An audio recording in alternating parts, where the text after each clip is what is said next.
quiet. That must be my cue. Oh, Jesse, is that for you? No. Just kidding. I knew you got it pretty fast. Anyways, I want to welcome you all to Eggs Editions of Bremerton Chamber of Commerce. I'm Joe Rozak. I'll be your moderator for this morning's activity. I would like to also bring to your attention that we are videotaping this, and we do post it on our Facebook wall, which usually goes up within 48 hours at the most. And you'll be able to see this and tell all your friends and families and relatives and neighbors to watch it if they were unable to attend this evening, or this morning, I should say.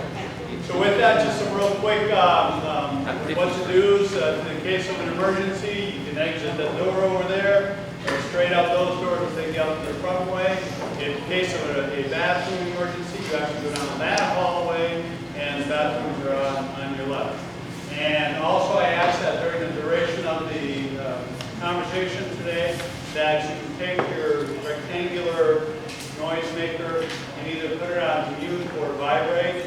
And if it happens to go off during the speaker's time, then I ask that you make an honorary donation of $10 to a local nonprofit, of which we will choose YWCA. the YWCA. So I'm not going to hunt you down. I will just simply ask that you. It's all in the honor system. $10 to the YWCA.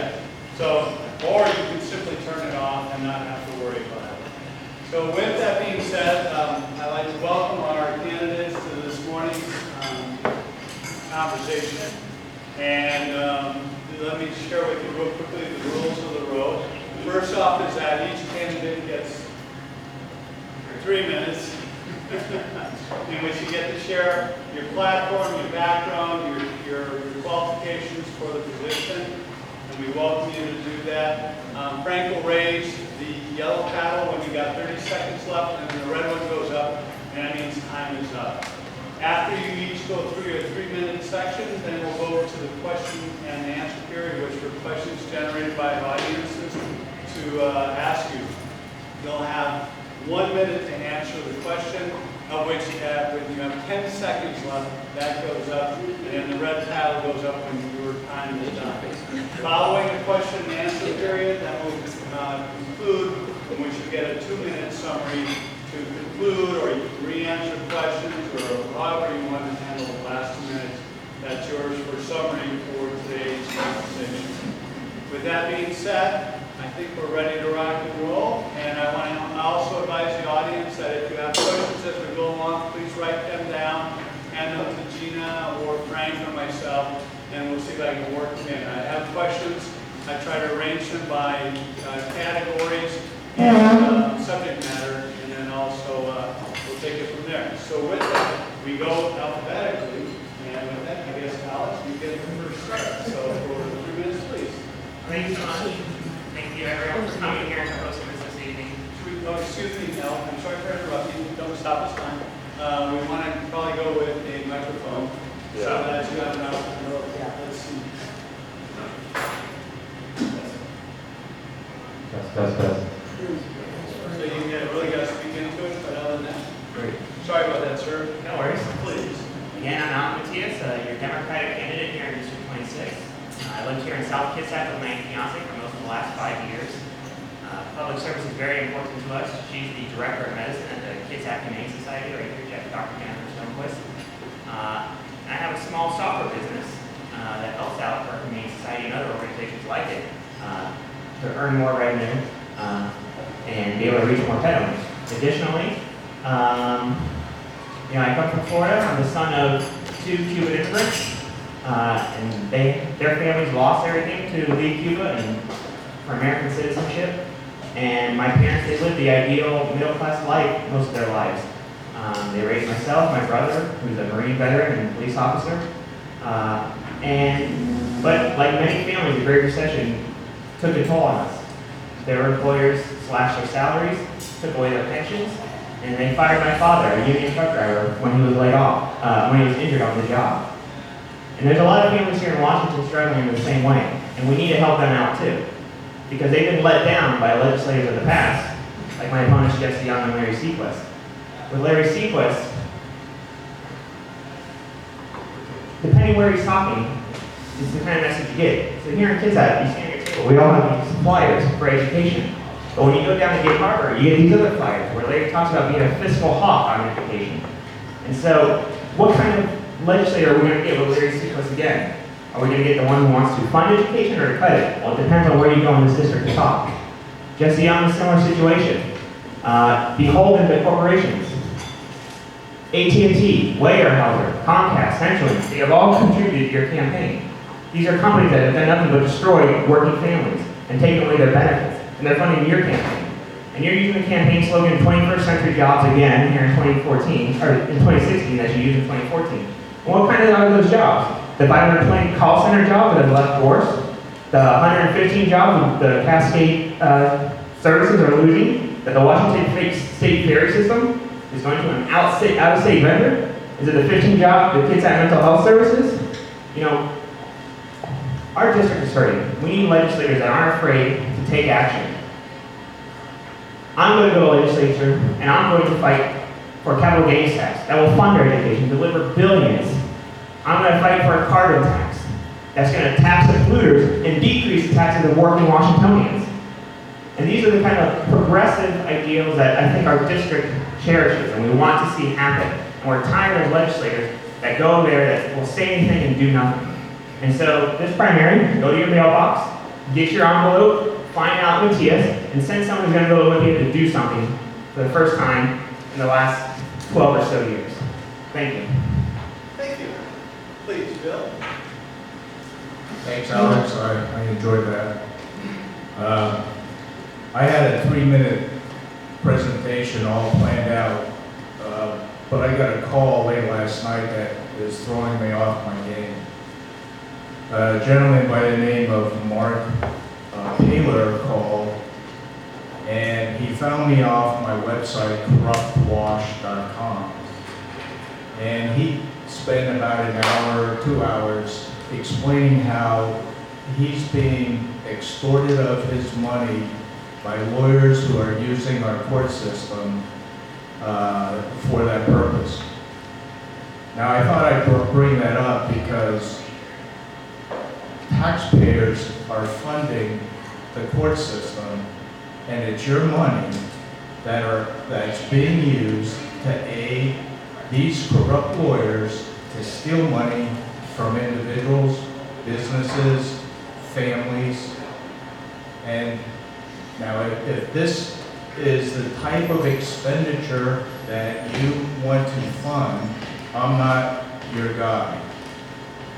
If you are content with hearing about an education crisis, election after election, transportation crisis, election after election, jobs crisis, election after election, I'm not your guy.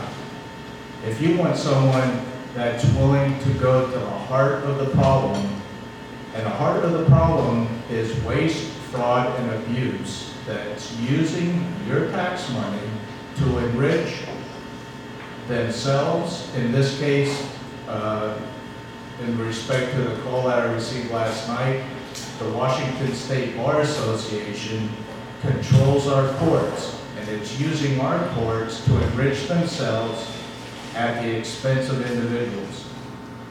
The same can be said with the Education Association, Washington State Education Association. As a board member on the South Kitsap School District Budget Committee, I know exactly how those associations, that union, defraud citizens of their money. So my campaign, it isn't about reliving and arguing the need for education, election cycle after election cycle. My campaign is looking at why there's always a crisis election cycle after election cycle. And I believe I'm the only candidate up here that has the backbone to go after the corruption that's costing us so much money and jobs and our assets and families. Thank you, Bill. All right, Larry, please. Thank you very much. I appreciate you being here. Alec pointed out kindly in my Appalachian agenda, my bio was outlined in there, so I'm going to skip that this morning. I want to start this morning with what this morning's headlines were. I got this off The Guardian. I was just checking the news I do every morning. The Guardian website about the Cleveland convention. Trump backers play to fears of America on opening night of convention. New York Times this morning. Message is clear. Doom is near. First night struck a dark and foreboding tone, unmatched by any convention in recent history. And right below that on the New York Times front page was this note by Detective Derek Walter, a 21-year New York PD detective, saying he's worried that these kinds of tensions could further increase the risk to cops. Now, one of the reasons I speculate that there are so few people with us here this morning is because that kind of negative politics was deliberately designed to drive people away from politics. Politics of fear is designed to win elections by driving good people away from our democracy. What I'm running for is to do two things.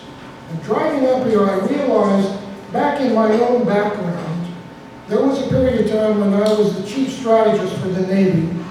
Later, I became the strategist for Colin Powell and the Joint Staff, and then later for Dick Cheney as the strategist for the entire Department of Defense.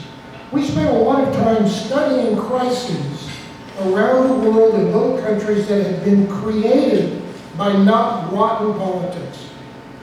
And what you could see later on, I spent 10 years traveling the world in those kinds of conflict zones, trying to figure out how could you help the local people get a grip back on their society, begin to plant the seeds of democracy, and restart peaceful life for themselves.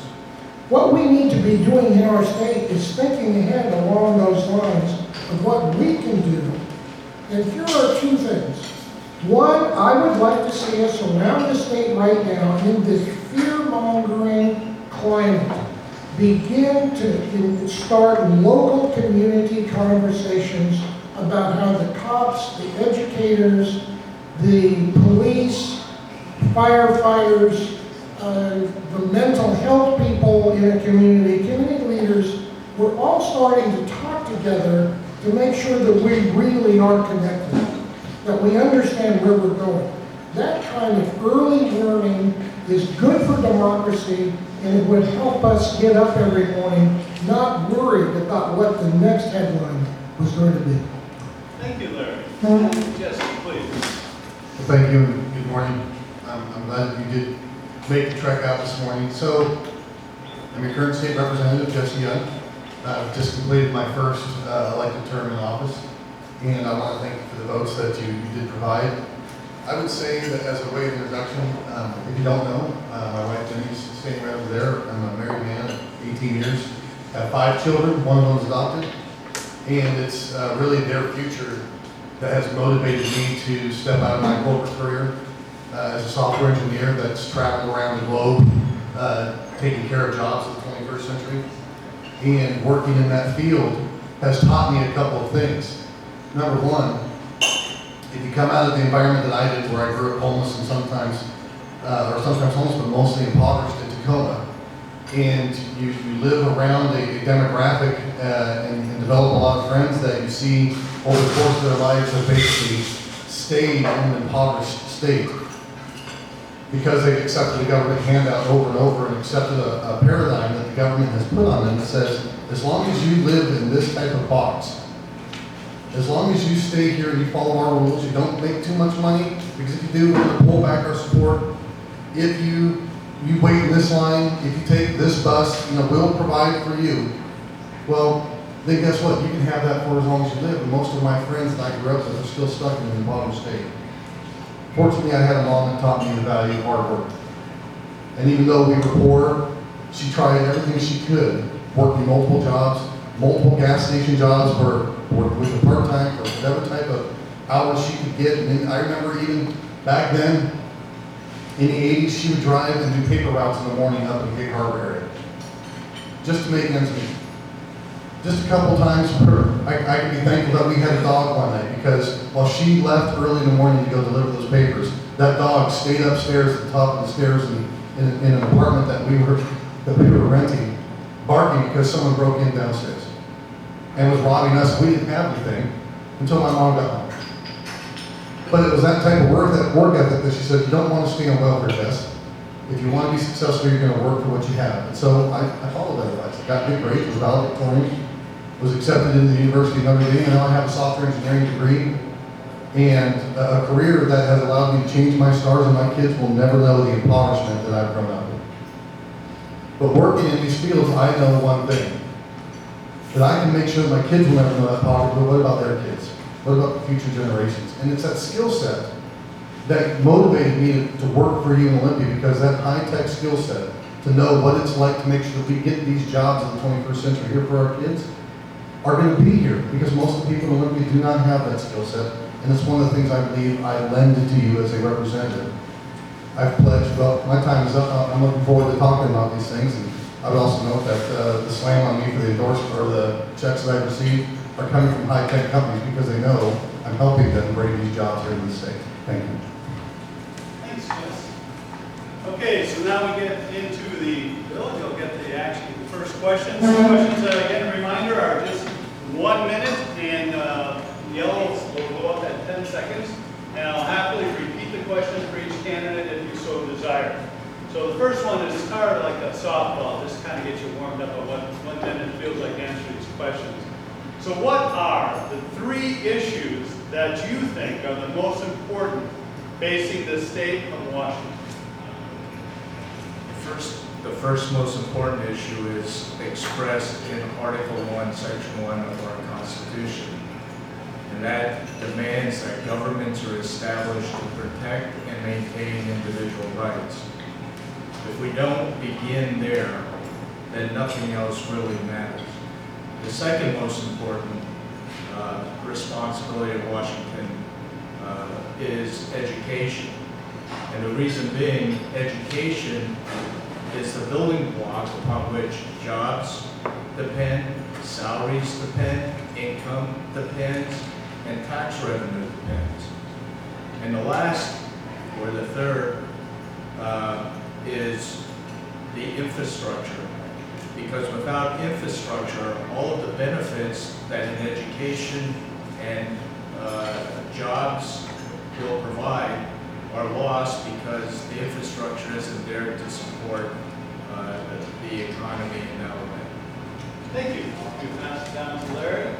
My list is actually longer than 3, but it has one big item. The long list includes, obviously, fully funding the schools. We have a court order, paramount duty, can come back and talk about that. Mental health. We've got a severe mental health crisis in the state. Transportation, our ferry system is coming apart. Vets, we've got vets increasing with increasing homelessness, not able to reconnect to civilian life. We've got a long list of problems. What's the #1 problem threaded through all of those? It's that our politics has become dysfunctional, and that the legislature in Olympia for the last 2 years has been completely inert. Our problem is that the legislature has been issuing press releases about what a good job it's doing, when in fact the state has been sliding backwards. We're sliding back in education, sliding backwards in the ferry system, sliding backwards in mental health. Our real problem in this state is healthy politics with leaders in Olympia capable of leading. Thank you, Larry. And Jess, please. Well, thank you. Well, if I had to prioritize them just into 3, I would say certainly putting education first. I like what Bill said about Article 1, Section 1, and all power is inherent in people. And I live that every day. I'm a very constitutional-minded conservative 40 down there. And when it comes to obeying the Constitution, it does say that our paramount duty is funding education, so I take that very seriously. In fact, I was the only House representative to stand up on the floor and chide both parties this session before kicking the can down the road and opting to fund McCleary in the next cycle. And as a matter of fact, that actually cost me 2 bills that were bipartisanly co-sponsored with Democrats, but that was the price I paid for speaking my mind on the floor and telling them that we need not be issuing press releases. What we need to be doing is fixing education and solving it now. It's one of the reasons why I'm the only Republican in the state of Washington, or on the western side of the state of Washington, that has a WEA endorsement, because of my activity to try to fund our schools. Next, I would say is jobs in the economy. You know, we have a very high unemployment rate that we need to fix. And I'm getting my time. The next thing I would say is transparency in the budgeting process. Thank you, sir. All right, so we had Bill start, so Larry, you get the next question. Joe? Oh, wait, I gotta finish over here, sorry about that. No worries. For me, I think education, again, highly important. And it's important for the reasons of, you know, we have at the beginning, Jesse Young said, his children motivates us in their future. Well, if that's true, you know, why did you co-sponsor the bill that could only fund education if you freeze all other tax increases and put us in this, you know, a no-win decision? Where's your real solution to fund education? I signed a bill with that. Co-sponsor. My co-sponsor bill, can you give me the bill? I'll have to look it up later. So, talk about it. Thanks. Larry Sequest, you know, you were chair of the education committee when the McCleary decision came down. Right? So, and another issue in there, affordable housing. We have 8% of Birmingham students are homeless. That's an insane number of homeless students, when the state average is 3%. The majority of Kitsap residents can't afford their apartments. They keep going up in prices.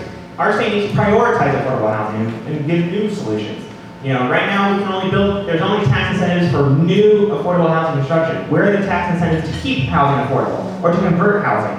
And then the final issue would have to be income inequality. We need to raise the minimum wage and we need to protect families. Thank you. All right, now, it's Larry's turn. Okay, so this question, Larry, we're gonna come right out and shoot, is tough issue. Would you support a law that restores the basic human right to work without a mandatory membership in a labor union? No, it's called the right to work law. It's a piece of real mischievousness by the anti-union folks. We have been able to fight that off here in our state so far, but the right to work laws have taken hold in some other states around the country. There is a strong movement by conservative Republicans to try to get rid of unions, including the WEA, and a lot of Republican action in Olympia to deliberately undermine those unions. So I'm strongly in favor of organized labor, and I'll tell you why. Of all the institutions left in our society, our fragmented society, where everybody is kind of doing a one-issue, me world, a me economy, where most people are slipping away. The unions are our only organizations left in this society which looks at the whole family in the whole community and is trying to make sure that that whole family has a life in a real community. So I'm a very strong pro-union person, and I oppose this right to work law. Thank you. And yes? Well, as a Republican, you're going to find that I'm one of the few that's actually going to engage this issue and not just stand off in the caucus and try to plot to try to kill the unions. In the private sector, would I support right to work? I absolutely would. I believe that we need greater competition in terms of union support for our employees. I think one of the big trends that we're fighting down in Olympia is what you've seen down in California, which is what they're gearing up to do down up here. And what they've done is in the union, a lot of the union communities down in California, in cities like San Jose, in the Bay Area, or down in the Los Angeles area, is they've preceded a very concerning trend with a minimum wage law. They get the minimum wage law, and then what you've seen is these local ordinances passed, where the unions come in and negotiate the ability to be the only organization that will allow you to work for under the minimum wage. And from my former seatmates' perspective that they support the holistic family, well, that might be true, but if you're going to support and be a backer of a minimum wage, and then come in and negotiate a paradigm where you can then be the only supplier of labor under the minimum wage, I don't think that supports families. And so that's a trend that we're actually fighting down with them. Thank you, sir. Thank you. Clearly, right to work doesn't work. You know, I'm a software engineer by trade. I work at the NFL, NBC Universal, where I run an menu for my work on the Jimmy Fallon website. And in this industry, there's a lot of companies that use right to work, and they want to try and hire engineers like me and skirt the law so they don't have to pay us benefits. They fire us and they hire us at will to avoid that. You know, we need to have policies that focus on supporting working families for Washington, to allow them to be able to afford a home, pay their rent, provide for the family, afford health care. And you can't do that, and organized labor is a great way to do that. It's interesting to Larry for him to say he's for organized labor when he was one of the 3 Democrats that broke with the party to deny paid sick leave benefits. And he voted alongside Republicans. That's not friendly to labor unions. Labor unions want families to be able to go home to take care of their sick families, to be able to not come in and infect everyone when they're sick. And so, in terms of labor and unions, my father was a union worker. There's not going to be a stronger protector for them than me. And Bill, please. I work for the Bethlehem Steel. The unions there put Bethlehem Steel out of business. The unions, the auto companies nearly bankrupt them, as well as airline companies. I am not a supporter of unions, although I do believe an individual has a right to bargain collectively, but mandatory unions I am opposed. And it's not only am I opposed through experience, but our Constitution does not support the notion that people must join a union. It runs in the face of individual freedoms and the ability of a person to control their own life, their own associations, and for that reason I would oppose unions. Thank you. And if you can pass it down to Jess, we'll take the next question. So let's, since we're dealing with the economy and taxes, how about this one? Taxes are the price we pay to maintain a civilized society. How will you work to restructure our Washington tax code, consider the most regressive in the country? So that regressive argument is made on 2 fronts, one of which I agree. When you look at the way our P&L tax structure is worked in this state, it puts us at a competitive disadvantage when it comes to attracting businesses and keeping them here. Especially when you look at the way that the economy of this state is formed, especially with its import and export trades and businesses, but also with the ability to start to attract IT, service sector arena jobs, and really be the offshoot for all the jobs leaving California and going overseas. I think we can attract them here, and really reforming the way that the B&O tax is done in the state would be a huge magnet to drawing those jobs here so they're available for our kids and not going to foreign shores. The other topic around this regressive nature is the sales tax, and the offshoot to that is what they want to do is they want to put an income tax or start with a capital gains tax and then bring an income tax in. I'm completely opposed to that. Number one, I think that saying that a sales tax that is applied to everybody equally is regressive in exchange to go to an income tax that has always been taken advantage of by the rich, I think is just repugnant on its face. Thank you, sir. Same question. Thank you. Here's what I do. I undo Larry Sequist's mistake of giving Boeing an $8.7 billion tax break to send thousands of jobs out of state. I would hold them accountable and make sure they fund and keep the jobs here in the state. And Jesse mentioned again, the capital gains tax. It is important, because the capital gains tax will affect only the 1% wealthiest of the Washingtonians, and only affect their financial transactions, the day trading and things like that. And that gives our state billions of dollars of revenue to use for education, infrastructure, mental health services. A regressive tax system is terrible. It's holding our state back, and it's why we're having all these issues. And legislators like it because it helps them. You mentioned all these corporations giving you this money. They do it because you like to keep the state a regressive tax state because it helps them and lets them not pay workers. And so that's why it happens. That's why you're there, why you're ready, and why you're taking all their money. Thank you. And Bill? My solution would be, I think, the simplest of them all, and that's just a flat income tax. The problems I see with property tax, it's first a poor way to fund the true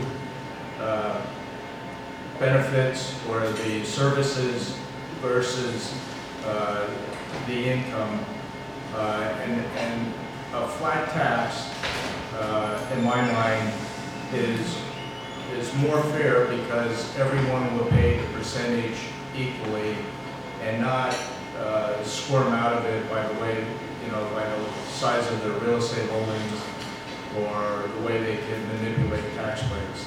So I'm more for a flat tax as a substitute for what we have right now. This tax debate has become so sterile, we haven't heard fresh talking points from either side for years and years.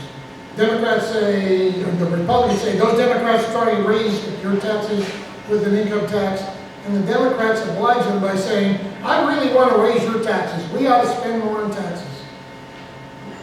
I filed as an independent Democrat this year because we've got to break out of that dynamic. Obviously, we need fundamental tax reform. I've been campaigning on that since my first campaign. And with fundamental campaign for tax reform, we could have a much less regressive system. But the first question for the taxpayers is, what's that money for? If I knew that you were going to use it well, and it was of benefit to me, I would be happy to send my taxes in. And what we're missing right now, and this is the reason for this Appalachian agenda, here is what we need to do in education. And included in that agenda is a set of provisions to make sure that we're actually auditing the schools if we send them a lot more money. We need to be sure that that money is well spent. It will be. But that's what the tax discussion would be really needed. Thank you, sir. Okay, so moving on to our next question.